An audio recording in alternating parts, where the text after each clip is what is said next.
I said it before and I'll say it again. That scene, that last scene. What does it mean? I'm the dude, you know? Get the fuck out of here. No, I cannot. That final scene Starts now.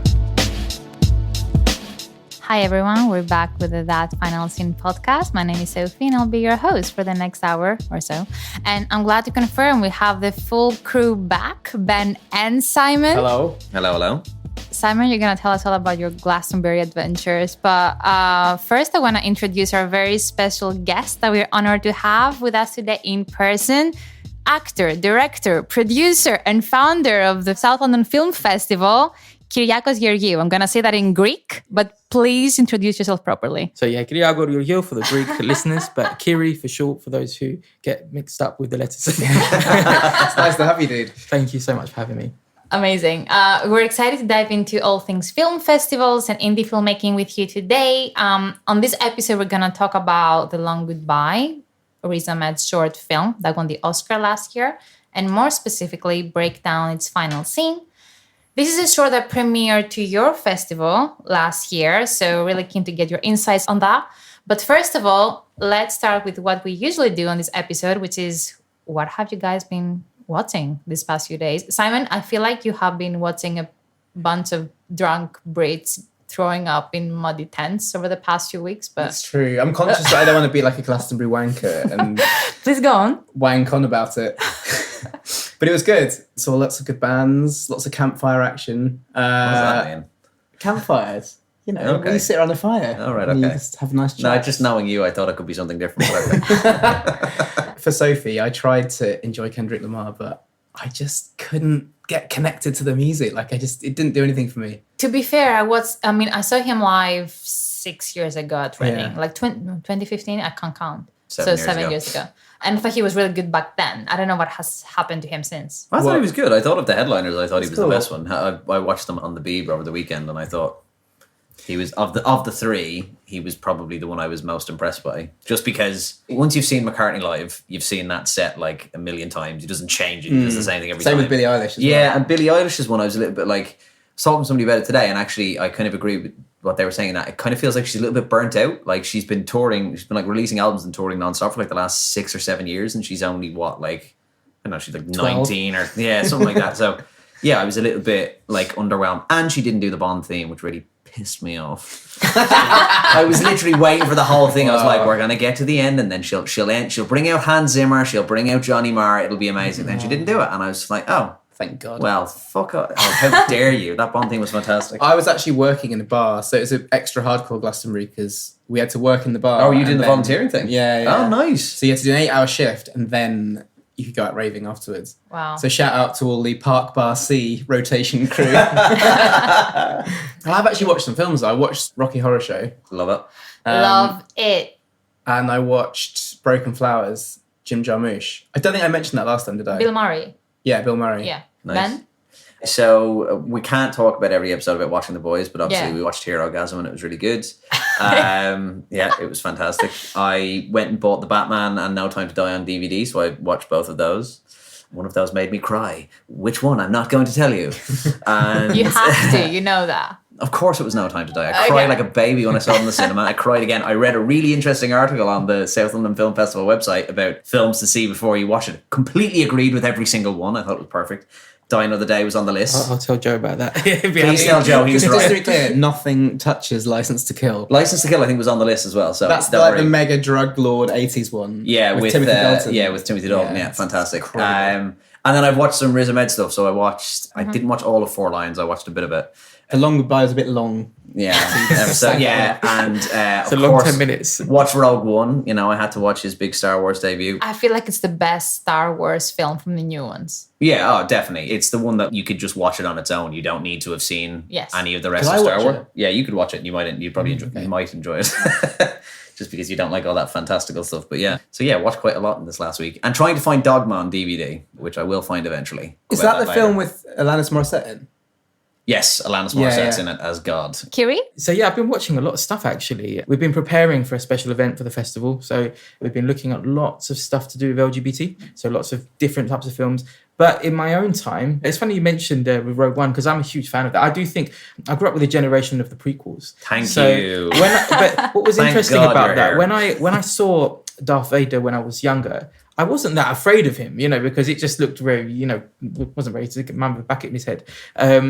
But I understand when I saw Rogue One and I saw Darth Vader for like how he was, I was scared. I thought, wow, this is how they must have felt, back then when. And this is showing my age. I'm not as old as I look, but yeah, He doesn't look old. No. But yeah, like I realized how terrifying he can be. Right. The scene at the end of Rogue One Brilliant. in the hallway, which I feel like is like a Star Wars trope now of like Yeah. the hallway scene, is brilliant. It's Yeah. and I agree. It's the first time watching it, kind of you go like, oh shit, I can understand why people were terrified of this because my uncle is of the originals generation. Yeah. And I remember him talking about seeing a man dressed as Darth Vader in a supermarket as a child and being terrified. When I was growing up, I used to be into like wrestling and all that stuff. Oh and my God. there was You and I this- have so much in So common. it It's was ridiculous. like I grew up being terrified. I don't know if you know the Undertaker. Like I was this Yeah. guy in like a black, and a black outfit and dark hair. He's meant to. What was he? He's like a guy from the dead, or I don't know. Oh, there's a lot Some of scary- background. Yeah, he was a biker, and then he was dead, and then he was brought back from the dead, and yeah, it's all very. I was weird. terrified of this guy growing up. Yeah. And then when I become a teenager, I remember there was this girl I was talking to, and I said to her, "Don't you think he's scary?" She says, "No." And that's where I realized, okay, that's because you're involved in it. When you're involved in something, you realize, yeah, maybe if you step away.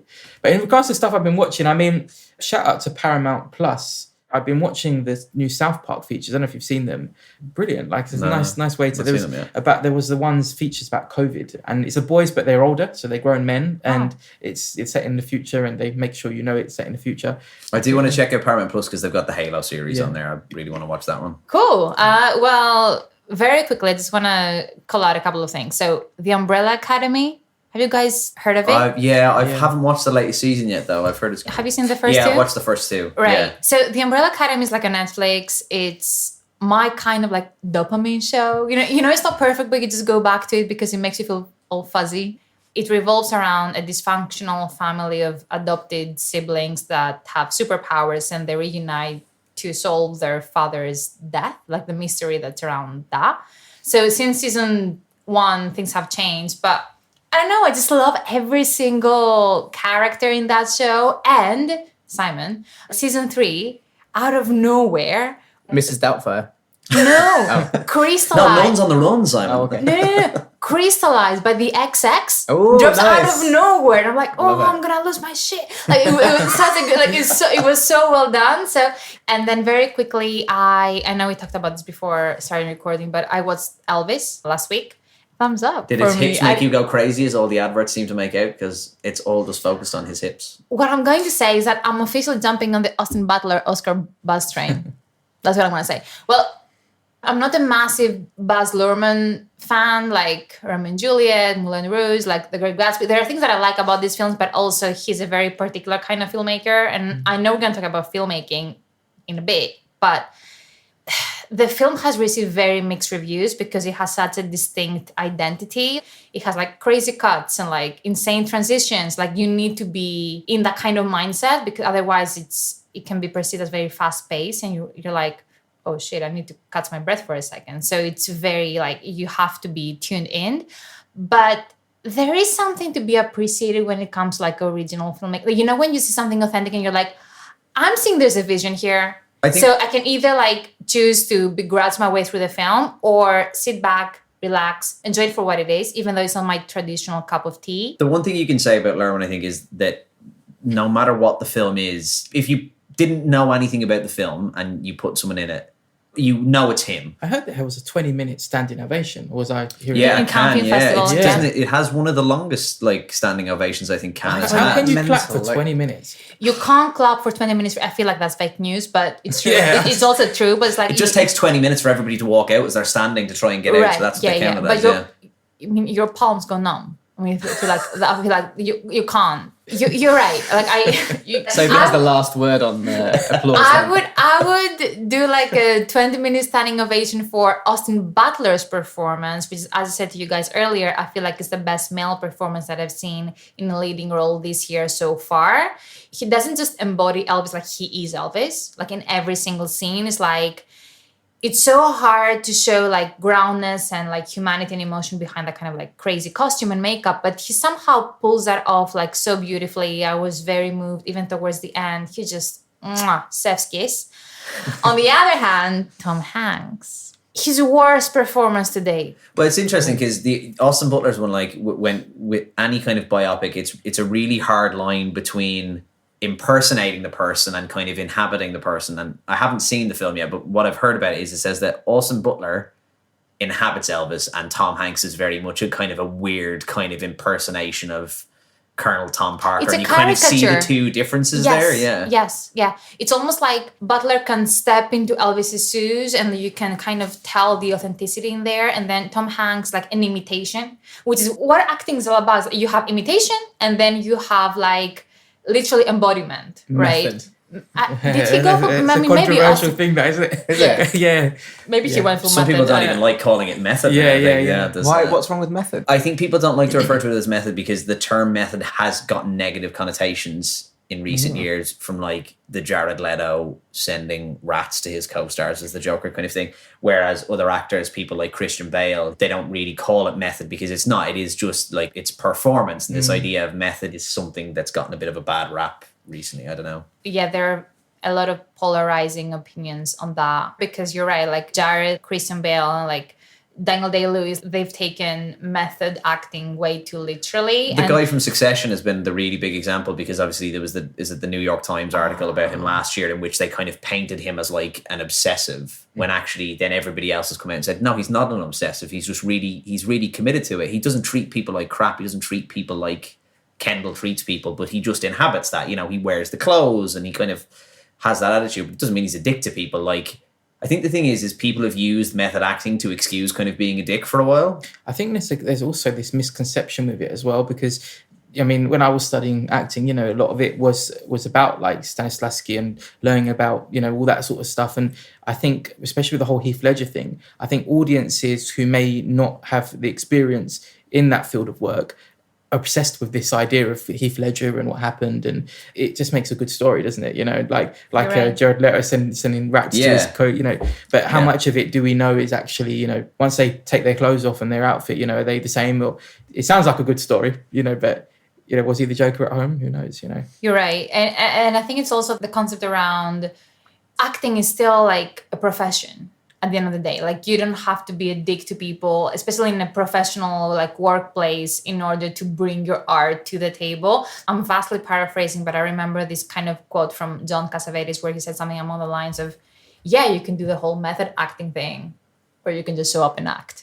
which is like you can bring your 100% by like, you know, stepping into the character while like the camera is like rolling, and then you can just be yourself, or you can just do the whole like Jared Leto thing. So yeah, I don't know. I don't have strong opinions. Like, just don't be a dick. Like when you're working. I've got a question for you. Yeah. So Elvis has, you know, quite a large audience, obviously. Yes. And in terms of generations, there's like the older generation who really were obsessed with Elvis, and you know, probably, I don't know if they still listen to his stuff, but we don't really hear Elvis in media these days. So the younger generations probably have no idea unless their parents or elders played it for them. You know, there's not many people that would know. What do you think that younger audiences, out of sort of the older generation and the younger audience, who do you think this film appeals more to? Yeah, the demographic is very interesting. I think there are two big players here, like Austin Butler.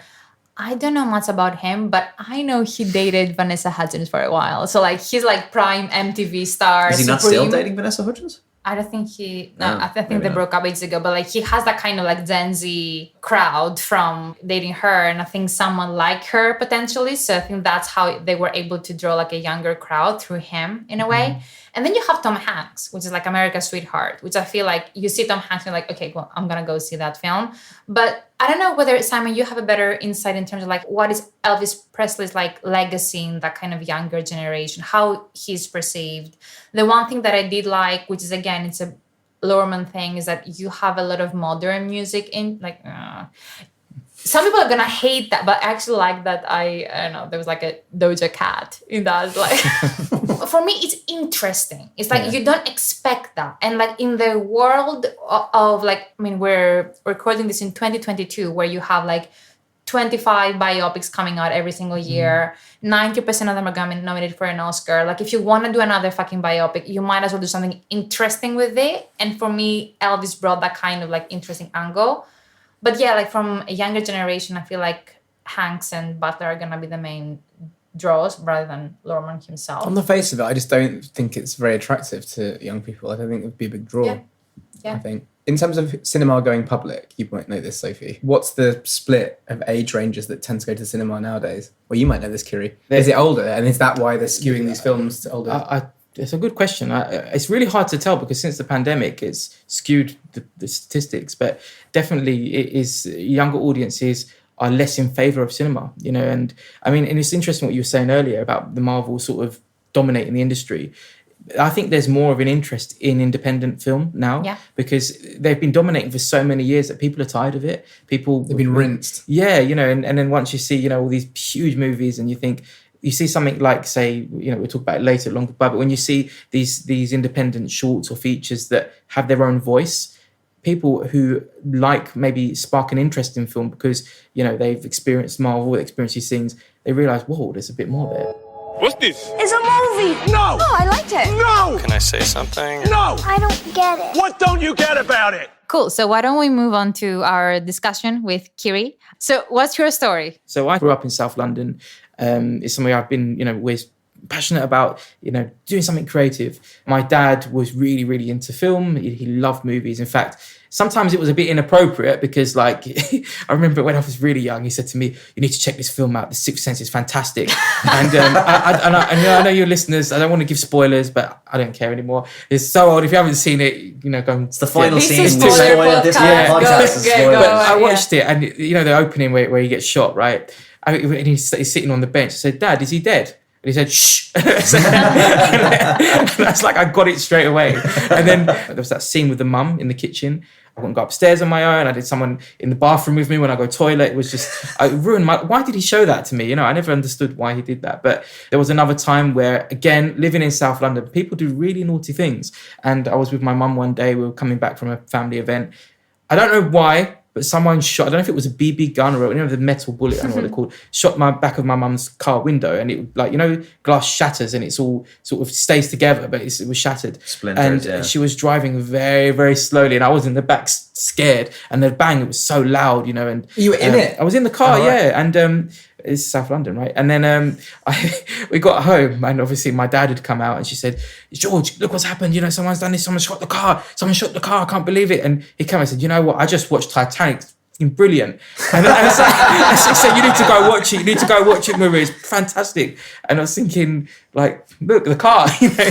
But that's, you know, that's my childhood growing up, and I studied film. I was passionate about it, and then I was doing my A-levels, and I was about 18 years old, and then my father passed away. So at this point, they were separated, living in Cyprus. That's where my family are from. And I thought, what do I do? You know, where do, like, I was dealing with, you know, when the parents are not together, anyone that's lost a relative, it's hard. You know, you've got, not only you're battling with your emotions, you're battling with legal processes. You know, it's all about money. It's all about funeral, this and that, and solicitors and stuff. And that's all I was dealing with. And I thought, what can I do? I got kicked out of college because I didn't finish my studies. I was falling behind on deadlines. And I thought, what am I going to do? You know, so I went away for a bit. And I came back a new person. I just decided I'm going to go out there and try. And I was doing anything I could to get on set, whether it was background work, extra work, running and things like that. From there, I just made contacts. I went from one thing to another, to another, to another. And then I decided to go back to the school that I went to as a student. They were looking for a technician. And I learned on the job. I met the kids, and it was really weird because the age bracket was quite close together between my age and then the students. So I was 18, you know, when my father passed away. And I think I was about just almost 19, 20 when I started there. And the kids are still 18, 19, you know, so a lot of them recognized me. And I'm in this position where, how do you, you know, teach these kids these things, right? So as the years went on, I was there for about 5 years, and the age gap went, and I become more of a sir than Kyri. And then, like things changed. And then I was made redundant from there. And I thought, okay, now's the chance. I'm going to go and be creative. And started writing and learning how to edit, taught myself editing, all that stuff. Got another job in a school, but this time a bit of a more senior position, more directly teaching the kids about the sort of filmmaking process, editing, photography. Saved all my money that I got from my full-time job, got myself a camera. What camera did you get? I got a Canon 5D. So at the time, that was like the big deal, and that got a lens, which I still use today. The lens is fantastic. 70 to 200, the Canon L series, you're a fan. But go and get one, it's fantastic. But I used that and I went out there, was doing events. And this is the thing that I say to a lot of people, when you see opportunities, grab them. And, you got to realize, I went to Comic-Con. Stan Lee was there and there was a 3-hour queue to go and get into this event. I had no tickets and you have to pay as well to go and see him talk. And I thought, I want to be in there, I want to. And I was with my partner, she was with me as well. And I said, hold on a minute. And there was this big security guard checking people's tickets. The queue went all around the back. And I just went to the front. I said, excuse me. And I had put my camera on my shoulders. Excuse me. And he just said, yeah, mind out the way. And he let me in. And he said, press over there. So I went over and I see this big section where they have like the BBC and all these like big companies. Wow. And I thought, you know what? I'm not going over there. I'm going to the stage. So I went right over to where the stage was. And then they said, right, they're closing doors. They're going to start the first talk. And I was like, oh my God. And it was already starting and Stanley had come on the stage. So no one was going to come and grab me. So I just sat down on the floor right in front of the stage with my big camera. And I got some of the most amazing pictures of Stanley, got to meet him, talk to him. And these were some of the last ever pictures of him, when he came to England or Europe. And I was really proud. Wait, what about your partner? Was she just like shoved outside? She was waiting outside, and I come back and say, oh my God, I met Stan Lee. So that's nice. I watched Titanic. Yeah. So it was great. And from there, I used those pictures. I was like, right, guys, look what I've taken. They put them on their website, and whatever I could do. And then I got hired to go and do them. And I started getting more gigs and getting more photography work. Then it was like, oh, can you do a music video? Can you do this? Can you do weddings? Yes. Do you want to continue doing weddings? No, I hate them. They're horrible. Yeah, from there, I was working in another school. And at that point, I decided, I've had enough here. I'm going to get all my kit. I'm going to, go and start making stuff. My friend who's a filmmaker and producer, he said to me, just do it, just go. So I went, started lining up clients and boom, one thing after the other and made a short film in lockdown and made a festival. I have so many questions about that. Okay, so first of all, from what I've read about you, it feels to me like this period was a massive period of reflection for you because one, you released your short film. When life gives you lemons, take them because there are none left in Tesco, right? So brilliant title. Yeah. Brilliant title. For our non-British listeners, Tesco is a massive supermarket chain here, so FYI. How did you find the motivation to shoot it, produce it, put it out? And secondly, which kind of related to the first question, is I'm sure you were in touch with a lot of new and established filmmakers at the time. So I would love for you to give us a bit of a breakdown, an idea of the atmosphere at the time in terms of how were filmmakers approaching creativity. There was no new stimulations. There were no new experiences, no social interactions. Can you walk us through that? I was one of those people that, I don't know if you guys go through this, but do full-time stuff. So, when you're in that position and like I was in my previous job, you just want bloody time. You just want time, It was always drive. We spend our whole lives wanting time and then we die because, we die. Yes. And then it's like, where was the time? Where did the time go? And when lockdown happened, we had time. And I used to beat myself up. I used to think, if I'm sitting there watching a film, I'm wasting time. I need to go and be creative. I need to make stuff. I need to do stuff. And that's what I was doing. All my partner was at work, family out, doing stuff. Like everyone I knew was busy. My friends are out. I can't meet up with them. And I thought, what am I supposed to do with this time? I need to be creative. It got to a stage where lockdown happened and I can't be creative because I can't make money. I can't do much because everything's shut. I thought, wow, I have time. Life has paused. The world has stopped. And for the first few weeks, I was a bit, what am I doing with this? And sitting in the sun, we did a few barbecues, just chilled out and, did the typical Greek thing. Lots of Greek music. And plate smashing. I actually found out my neighbour was Greek. This is how bad. I don't know, British people, we're just we're not in tune with our neighbours. But it was actually funny. I was shooting my short. And for those who haven't seen it, I'm playing this guy who's on his way to work, but he's dressed in his work outfit and I was having a barbecue in the garden and we were playing Greek music. Next thing you know, the neighbour knocked on the door And I opened the door in this like suit, and it just, because we were filming the upper half, I was in suit and shorts because it was really hot as well. So I opened the door and she must have been thinking, what is he doing? But there was all these tripods and light stands and everything. And she was probably just like OnlyFans. Yeah, she must have thought, what the hell is going on? And I was thinking, who are you as well? Like, seeing this, and she was talking to me in Greek, and I was just so confused. And there's that bit of language barrier when someone's from Greece and you're from Cyprus, and I was like, oh, you're Greek. And she was telling me that she's Greek and she heard the music and she wanted to come and say hello. And I was like, oh, wow. We should have been socially distancing, but we didn't. It was a work event. It was a work. Yeah, it was. She was part of the crew. Yeah, she was the sound operator on the boom. You know? Like the film really, and I just thought to myself, what are people doing in this time? Like, we're here. What is everyone doing? And I thought about those guys who go on the train every day, they commute to work every day. You know, how are they coping in this time? And it's one of those things where I imagined that they must be finding it hard to adapt. And then I thought, how many people are struggling during this time? And I thought, I need to do something creative. And I wrote this script, and then I really liked the script, and I was laughing my head off when I wrote it. And then I thought, I wonder if anyone else thinks it's funny. So I sent it to one friend, loved it, another friend loved it, and everyone was saying, gosh, you need to make this film. So I did. And yeah, it was doing really well at festivals.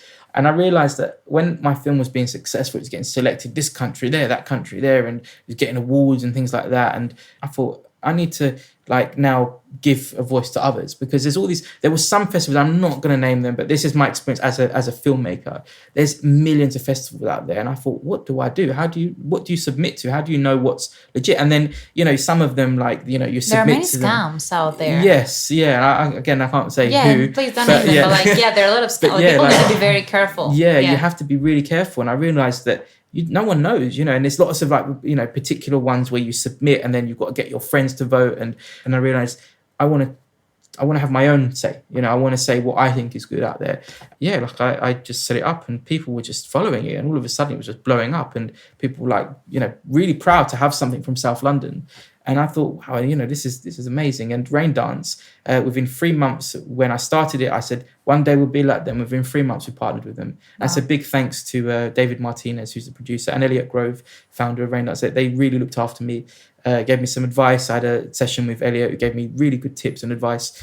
And I just saw, Shout out. Yeah, amazing. Starting a film festival must be difficult enough as it is. What was it like trying to start a film festival in the middle of the whole world just kind of going to shit for about 2 years? It was probably the best time to do it. Okay. And the reason for that is because it sounds cool, because I was on the phone to Arnold Schwarzenegger's agent, because I just thought big. Everyone is off. Everyone's doing nothing.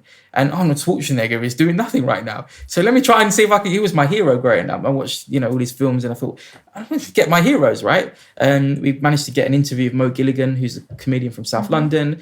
Arnold Schwarzenegger in particular was one that I really, really wanted to get. And we got really, really close. And then he had a problem with his heart and was off. And we even like tried to reach out to Robert Zemeckis. And he'll be back. Yeah. How long were you waiting to say that? I was like, should I? And then, and I thought, and there was this big debate. Do I put my face on it? Because I'm a filmmaker. I wanted to sort of do my own thing and get seen. And I thought if I'm involved with the festival, it might push me away from what I want to do, you know. And if I ever had my film, what's going to happen? So I made a rule. I said, I'm never, ever going to have any films that I've worked on or been in part of the festival. So it's fair. You know, we've got independent judges. How many people are on the festival team now with you? I can't think numbers, but it's a big team. You know, we're growing, and we've got a nice, diverse team as well, and that's important as well, because I think that the one thing that's interesting about art and film and anything is that it's a voice, right? You paint a picture, that's your voice, that's your art, and film is the same thing. People write about what they know, and when things happened, it was the Black Lives Matter movement. Films come in about that. It was pandemic. There was loads of movies about the pandemic. In fact, there was this thing that kept coming up. We had about 5 of them, and there was 3 that were literally exactly the same. And it was about this, you know, those hotlines where you call like dating or the video, like where they do something sexy for you in the video thing. Some heavy breathing. Yeah, like, I don't know. I forgot what they're called. Those type of sex lines. Yeah, sex line. Yeah, like one of those things. And it was basically the guy would be calling one of those sex lines, and the woman's on there going, "Hey, baby," doing all this stuff. And really, he just wanted to chat because he was lonely. And it was a really nice idea. But then lots of people had the same. You also have her. Yeah. And then she was she's lonely. coining it in. Right. But yeah, and that's the thing. Like, she was lonely too, and he was lonely. And then in the end, they had a lovely conversation, and it was not about sex and stuff. And there's no charge. Oh, what a lovely ending. It's a different ending if she's like, and that'll be £150. Yeah. If you know anything about these sex lines, you just get charged the minute you call it. There's no. She doesn't send an invoice at the end. Who's going to pay that? This is definitely claim like that a on gold babe section a expenses. couple of times. These guys that ring in, they're so honest with their invoice paying. They always pay within a week. So if someone wants to get your attention and they're a filmmaker, what's the best way to frame it and get you to pay attention to it? That's a good question. There's never a right or wrong length of a film to make. But sometimes some messages don't need to be 20 minutes long. Sometimes you can make a point in 5 minutes, 10 minutes, even 2 to 3 minutes. We have a film that we're going to be screening soon, and I cannot say the name of it, but it is incredible and it is so powerful, and it's only 3 minutes, less than 3 minutes even. We have to decide, when we're putting on our program, when we have a list of films, if every film was 20 minutes, so say you made a 20-minute film, that's 40 minutes of an audience's time. I always think the masters of short emotional films are Pixar, because they can literally have you in tears within like 35 seconds and tell you a whole story within 3 minutes. Well, we're going to talk about The Long Goodbye in a few minutes, but that is it's 12 minutes long and does a lot more emotionally and politically than films that are like 2 hours long could even possibly do. And it's a perfect testament to this. I won't talk about it too much, but it's a perfect testament to the right pacing and the right time. Yeah. It's a whirlwind 12 minutes that says so much more than, as I say, like, you could have a 3-hour biopic of something that it makes a much clearer and a much more important statement than something like that could. Okay, a couple of last quick questions. So the first one, from everything you've been saying, like, you sound like someone who's incredibly passionate about what they do. And from my understanding, you want to bring all kinds of stories like to the forefront, but from a South London lens. So I would love to hear from you, like, what are your plans this year in terms of making that happen? Like, what do you have going on? So yeah, we are called the South London Film Festival, but we're international. So we have films from all over the country, all over the world, and we have films from countries that I probably wouldn't even know how to pronounce. France. We had France. Voices from different parts of the world are so important. And my plan is I want to encourage South Londoners. I want to encourage more people to go out, do creative things, be inspired, and expose them to more international voice. And equally, get South London on the map, like get our people out there. And, it's just a matter of giving that voice. In regards to what's happening, we have some really exciting stuff happening this year. So we're part of London Borough of Culture, which is Lewisham. So they've won the London. I'm from Lewisham, so I'm really proud of that as well. It was great. But yeah, we're involved in that, and we've got some cool things. We're going to have networking events. We're coming up to do a Pride event, which is happening in mid-July. So yeah, it's going to be really cool. We've got amazing films, and like you say, passion, I am passionate about doing this. So sometimes we have films that come in that maybe don't reach the sort of annual festival that we can show, but we still want to show some, So this is the opportunity to show some of the films, some of them that did win and some of them that haven't been seen before. Really amazing music video that come in, which we cannot wait to show everyone, about toxic masculinity. So it's really, really nice. We are in talks about a particular thing we might be doing for Black History Month. So some special films about Black filmmakers, told by Black filmmakers. We're working with universities and colleges. We're going in, doing talks, things like that, workshops. This amazing filmmaker that got in touch, Liam Rogers.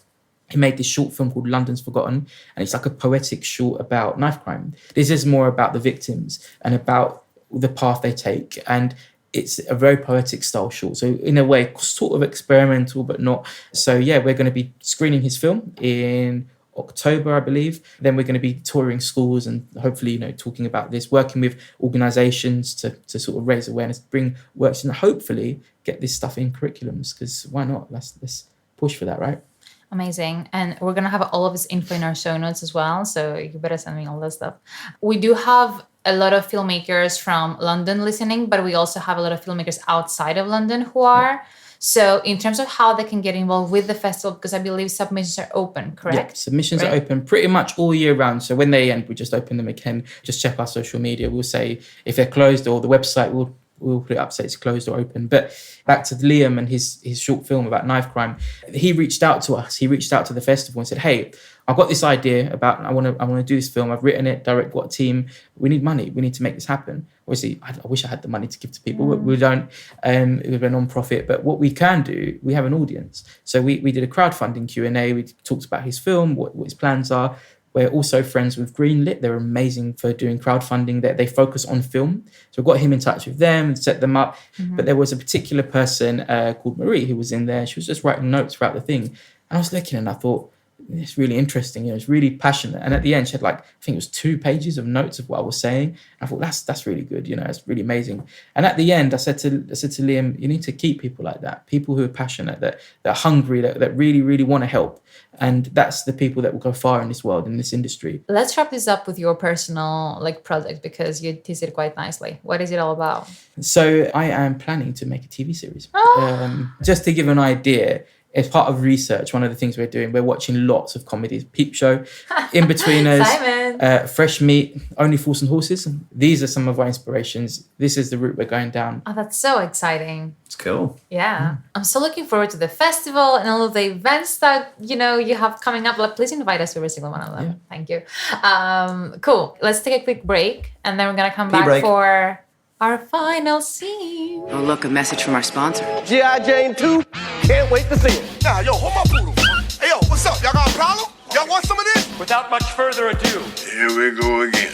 So, as mentioned earlier, The Long Goodbye is a short film that was produced and co-written by Riz Ahmed that won the Best Live Action Short Film Oscar last year. Behind Ahmed on stage was co-writer and director Aneil Karia, best known for directing Surge. If you feel like having an anxiety attack for an hour and a half, please watch this film. It's really good. It's really good. It's very sold it so well. It's very well directed. Did you say an anxiety attack? Yeah, it's uncut gems. As in, it's good, but you need to be in that kind of mindset to enjoy it. I loved Uncut Gems. Yeah, I feel like Surge has that kind of tone, but it's very nihilistic in the same. I don't know. Anyway, 12 minutes long. The Long Goodbye is divided into 3 acts. Every single one of them is entirely different tonally, which I feel like it's one of my favorite things about the film, actually. So the first part sees a British South Asian family at home. Ahmed's character is at the heart of a busy household. We meet him having a dance-off with his younger brother, criticizing another sibling for not doing the washing up, and arguing with his dad over whether it's worth watching the news. Upstairs, we see a group of girls preparing for a wedding and, with the bride admitting that Tiffany is a workaholic. Again, everyday, mundane, boring life stuff. Now, while all of this is happening, suddenly we see a group of white nationalists, it's not just the police, right? Barging into their home, this is the middle section, terrorizing the family before dragging them onto the streets and attacking them. And finally, the very last section, which is what I would call the final scene, shifts tone dramatically again, turning into some kind of surreal musical horror in a way, where Riz's character performs the spoken word / poetry / rap song Where You're From his 2020 concept album The Long Goodbye, to end the film in a gut-wrenching punch. So now, before talking about the final scene, I feel like we need to address the urgency of that film. So Simon, I know you texted us the other day when you watched the film and you were like, this film is more relevant than ever. Why did you say that? I was after something a bit gentle to watch. So I thought, I'll put Sophie's short film on. And I was literally having heart palpitations for about an hour. But I just thought, in the context of the overturning of Roe versus Wade, the way populism is riding so high at the moment, just feels like this film is very of the moment. And it felt quite potentially real. That film doesn't feel that far off in terms of some of the stuff that's been happening. So that's why I found it so terrifying. You might have more context behind this, Kyri, but so they shot that film in 2020, correct? I read a bunch of their interviews, and from my understanding is that Aneil and Riz didn't actually know each other, so they kind of got together in order to get, not that film made per se, but they wanted to get something out there. And when they got together, they realized they had so much in common in terms of what they felt at the time. And we live in a post-Brexit England, right, where you have rising intolerance and you have dehumanization of refugees in the Ukraine right now. So there's a lot of turmoil, and I felt from their interviews they kind of got together and they realized that was the therapy, that was the way of looking inwards and bringing their perspective and frustrations out from that film. So we can jump straight to the final scene, which I feel like the reason it works is because the first half of the film has that kind of incredible naturalistic feel to it. It almost feels like you're watching a documentary, like you're just watching people just being people. Like, well, it lures you into a false sense of security because obviously the setting is in a South Asian family, but it's something that everyone would recognize. And it lures you into that while you have these kind of undertones of what's going on. You see the stuff like, you know, when I watched it the second time, you see on the screen, the kids watching the news about the riots in the background. You see that. That bit of comedy because you're not transparent. Yeah, exactly. Yeah. And so I think that's why, because it lures you into the false sense of security, of comfort, of chaotic nature of family gatherings, to then something that, as Simon said, is the most kind of upsetting thing about it, is that it doesn't feel far off, you know, in the Britain we live in today. And it's something that I went and listened to the album as well. The album is unflinchingly honest and aggressive about what that feeling is like. And as someone who doesn't know that feeling, it's really difficult to make someone feel how you feel when you're from a completely different background, and to kind of immerse you in that.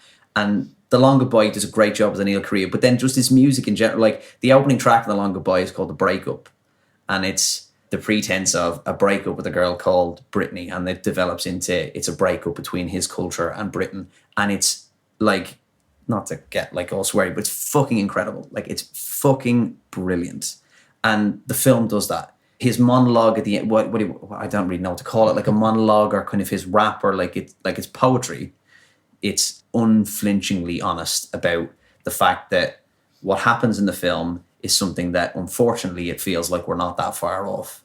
Like you have films in the past like V for Vendetta in 1984 where you talked about people being dragged away in the night. Well, unfortunately, stuff like Brexit has meant that there is an atmosphere around the country of, if things got a little bit more extreme, something like that could happen. I saw this film very, very early, before, you know, this had come to Oscars and everything. It's done amazing stuff. I saw this film as a credit to Aneil. Aneil actually had 2 winning films in our festival that year. Oh, wow. He had Teardrops, which was the Kano music. Yeah. Incredible. Such a good story. Yeah, he's an incredible director. Like, Aneil is someone I'd love to work with one day. He's a really, really, really talented person. I want to say this, you know, and I think it's really, really important that when I saw that film, I instantly broke down because I thought, whoa, I don't feel safe. When Brexit happened, I was scared. I honestly was scared to play my Greek music going out, because I thought, especially when it was the heat of, you know, get it done, you know, and I thought, if I'm now going around playing my music, they're going to think, get out this country, don't play this in. And for the first time in my life, I felt I don't have a place. And I get it. I get how Riz is feeling. I get how loads of people are feeling. And this is in one of the most diverse places in the country. We're in South London. And, you know, I mean, obviously, I don't know where Riz is, but, He's you know, from Pakistan. Oh, yeah. No, I mean, like in London, yeah. But when I grew up and I looked at people like Riz, and this is why, again, like I said before, why we have a South London Film Festival, I grew up and I see people like Riz. And when I saw that film for the first time, because I then went through this identity thing where I was ashamed of being British. I was ashamed of seeing that flag. You know, every time I saw it, I used to feel that associates with right wing. You know, that's not who I am. I don't want to be part of that. I don't agree with making people feel little. But then Riz Ahmed, and when I saw this film, and I'm not just exaggerating, when I saw it for the first time, I felt proud of being British. As a film in general, like, there's very few films that I would class as something that's important and that a lot of people should see. And I watched that, and one of my thoughts on it was it needs to be shown in schools in this country and around the world, because it's a really important film to show that this is a reality, and that, or it could be a reality. But you know, it's a reality for people like Riz and families like that, how they feel, and that fear is a real thing. I felt the same way after I watched Book of Mormon, actually. and in a similar way, it gave me faith in humanity again, that material like that can be made and published and get popular. For me, this is why the ending works, because the first half is the kind of representation we are lacking right now. Whether you have a big or you have like you're a lone child, like regardless of your background, like the fact that you're seeing just like a British South Asian family just doing fuck all. Honestly, that's what they're doing for the first time. Yeah, that's it. Like, this isn't like on BBC right now. This isn't like they're using like characters from this community to just tell very specific stories. And like for me, the ending wouldn't be so impactful if it weren't for the first half. So like the ending where we change tone, and you have like Riz's character is getting shot. He starts rapping from the ground, and you instantly move to like this heightened, fictional, almost dystopian place where it's like, what is like you're just having an moment realization. And I think from a storytelling point of view, like from a filmmaking point of view, like this is surreal. Like obviously he's dead. We just enter like different level of filmmaking right now.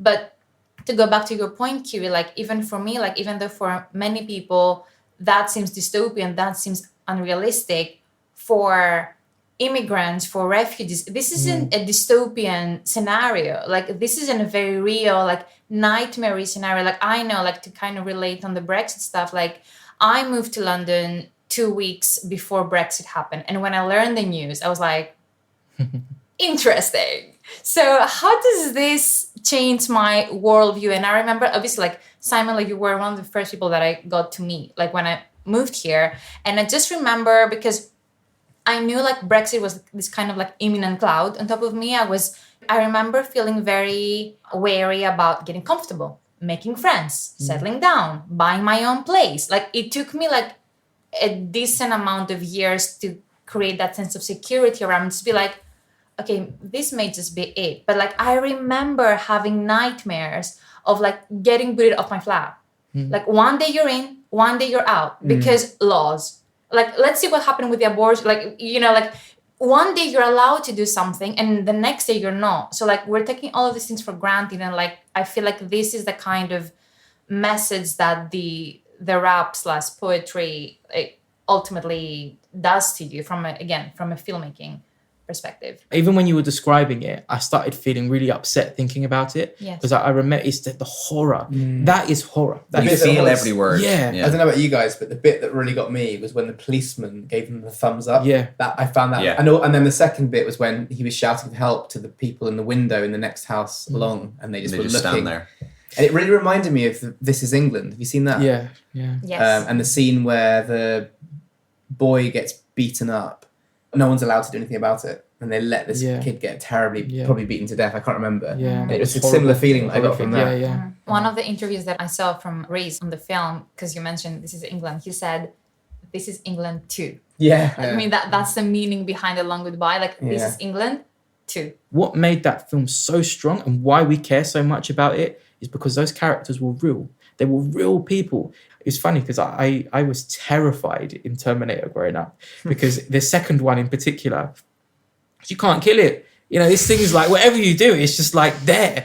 You think when something you cannot fix, something you cannot stop, it's this terror. And that extends to viewpoints. When somebody can't be reasoned with, that's my worst nightmare. When you can't even have a discussion about something, that's the worst. Yeah, and this is the thing. Like, and again, and I mean, look, I've said my views on Brexit, how I feel about it. Is a very controversial thing. There are some people, and I even know, and my friend said to me, I was very vocal during this whole thing, and my friend said to me, stop preaching to the people that you already know. On the night of Brexit, I went to get a curry from local curry place in Turnpike Lane, and it's owned by like an old Indian couple. And I was like, have you guys voted in the referendum? And they were like, yeah, out. And I was like, why? And they were like, well, there's too many of us now. It's overrun. And I was like, so this Brexit question, it's just never ending. Everyone's got a different angle on it. And that doesn't necessarily lead to racism and alt-right views. And there's a lot of people that I've realised that, you know, the moment we sort of outcast anybody that thinks differently to us, then we have a problem, because we become just like them. You know? Exactly. I think it's very important that the song the film ends with is called Where You're From.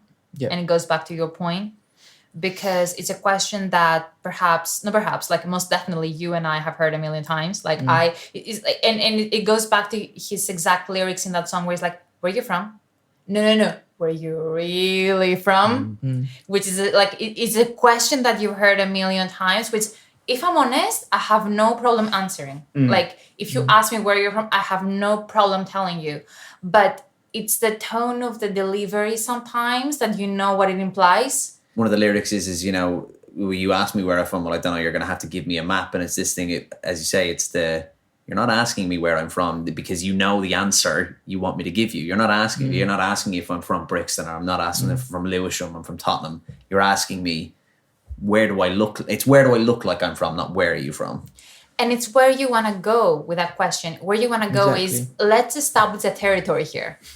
Oh, yeah. Let's make it very clear that you are from somewhere else. You know, when I bring back to what I said about feeling British and Riz Ahmed, and I'm curious to know what his identity is and how he sees, because the reason I'm curious to know that is because it's a funny story. I was in New York. We went with my partner, who was coming on a train, and this lady come up and she heard us talking. And as Brits do, we don't know what's going on. We're like, you know, when's the next train? What's happening? She said, oh, you guys from London? It's like, forgive me for the horrific accent. And I said, yeah. She goes, wow, you know, Brits, what are you doing? How are you finding America? And I said, it's great. What did you think of New York? I said, yeah, it's great. Did you visit the Freedom Tower? I said, yeah, it was like really touching. And then she said, you know what I hate about Brits? And I was like, okay. And she said, what you guys did to India, it was disgusting. And I thought, yeah, she has a point, you know. And I was like, yeah, you know, they haven't got fans in many places. And she goes, but then why do you live there? Well, what do you mean, why do I live there? What? And then she said, well, you know, why are you living there? They're horrible. And she started talking, and I thought, well, you know, there is a lot of bad history. And then I started feeling very sort of like, stop insulting my people. Okay, it's like weird because, you know, Brits have done British history is horrible, you know. Where are you going to go and live that's pure? I mean, at the time, Donald Trump was the president of the US, and I was thinking, like, what are you talking about? Have you seen your president, mate? Yeah. And I mean, I hate, that's one thing I hate about the British history is the fact, and I hate that we don't teach enough people about it. And then she just said it, she said, we're blue-blooded Americans and we don't need no queen. Tell her to kiss my ass. And she got off the train. And I like, this lady said to me, we're not all like that. I would like to wrap up this discussion with one final question in terms of the intention behind using music to end the film, because I feel like there's a reason behind that. And obviously, like, I mean, as you mentioned, Ben, like, Riz has an intricate relationship with music. Like, he's doubled as an MC for years. I am not very familiar with his music, but to me, and like maybe Simon, I would love your thoughts here. Like, music sometimes is like the medium that is the most cathartic in a way, because you can like breathe into a message without having to mull over it in a way. It's just like, so it's more instinctual than film even sometimes. It's a bit of an equalizer. Yeah, absolutely. So for me, like, to go back to that, where you're from, like what Riz must have helped, you know, in that moment, like the confusion, the frustration, and the resentment towards like that kind of duality behind like his identity is perhaps the best way that could have communicated that message. But yeah, I would love to hear everyone's take on like, why is music the medium to make that message most effective? My only comment about that film that I would have, the only thing I would have changed is that I wouldn't have brought the music in so early, because I felt like I would have What kept do you mean it, early? Because it's in the end. But the music comes in before the rap begins, doesn't it? Oh, you mean technically? Yeah, Like, okay. and I would have kept the action like documentary style reality soundscape. It's Okay. really interesting. On You're its talking own. about when the action started. Yeah. You know what? It's really interesting. Now, one of our judges said to us in the comments, the music was the abrupt introduction to the music distracted him. I felt that, like, I disagreed with him, you know, and I felt that my opinion on that was, I mean, he was the only one that said it, and I get it. I get why. But then I also get why they chose to do that, because I think that, and that was a bit genius in the way, because it was like this obscenity of what's happening. It's like, yeah, let's just fucking put music on it. Almost made it more absurd. Let's put the absurdity to it. Let's just make this really uncomfortable. I think that it works in a way that it makes you feel uncomfortable for the right reasons. But to go back to your question, I think music just allows more emotion to be conveyed per second, if you like, because more emotion can be poured into the delivery of the lyrics, to the, like, say, the breathing of it, the energy of it. I think that's why it can be so powerful. I think and that kind of goes back to kind of what I said about Riz Ahmed's music in particular, in that he has a very, we've all seen Shakespearean plays where it's like 5-minute long speeches and you're kind of like, okay, you know, you've lost me, and now I don't know what's going on. He has an amazing way with words. He's clearly very like rhythmic, and he has a way of, if it had just been a regular speech, it could get lost. But because it has this cadence to it, yeah, this rhythm, this, you know, emotion, like he's able to deliver it in a really kind of stoic, beaten down way. But because of the way the beat goes, he's able to build it up, and he's able to build himself back up in that scenario. You know, as you say, the cadence and stuff like that, it just has that lasting impact more so than just some kind of monologue would. In my head, in that scene, Riz is actually dead, and it's more like almost like his spirit singing. It's because he's being shot, he's lying on the road. It's like his epitaph or something. It's yeah, surreal. it's a surreal scene. So I think that's why the rap works particularly well. And I do think the reason he kind of resurrects in a way, like the one thing that we need to take away from this film is that ultimately this is a story about defiance rather than defeat. Even though we have a heartbreaking story in front of us, like there is a lot to take away that is actually quite powerful. A lot of his music is inspired by grime, and grime is a very, very British thing. Yeah. I think that where, say, he's doing that in that style, he's sort of also saying, this is who I am. This is me, which again made me really relate to it. Were Aneil and Riz made aware that they were shortlisted in your festival for the film? I believe so. Yeah, I believe so. I think Aneil was going to try and come down to the event last year. So they actually won in 2020. And the film, because we were in lockdown, we screened it. We did the online festival. But it was so important to me that film needs to be with a live audience. I don't care how many times people have seen it. It needs to be with a live audience. So I said, I don't care how much time we've got. We're going to show this at our next event. Even though it won last year, we're going to show it. And that's not going to be a regular thing. It's only because people didn't get to see it. And yeah, they were really supportive and grateful, you know. Amazing. I think we saw the ending. Again, you guys. So. Kyri, thank you so much for joining us. Thank you for having please, me. where can people find you? South London Film Festival on Instagram, South London Film on Twitter, because you can't have bloody long words on there. So just South London Film Festival, put it in Google. We should be the top thing on there. Get in touch. You know, if you've got any questions, get in touch. We do Q&A sometimes online with filmmakers, aspiring artists and whatnot. And yeah, keep an eye out for like more things we're doing. We will be, as much as we can, getting out there, inspiring more creatives. Really exciting. Okay, that was the show, people. And remember, stories are how we imagine ourselves in other people's lives, right? In a world where like certain stories are being pushed to the side, where certain people are othered, representation matters. So say yes to all kinds of stories, of all kinds of backgrounds, of all kinds of people. Thank you for listening. We'll see you in 2 weeks. Bye. Did you like it? Did you like that? Did I like it? I loved it. I had no idea you could milk a cat. I have nipples, Greg. Could you milk me? Good morning. Morning. Good morning. Oh, and in case I don't see you, good afternoon, good evening, and good night.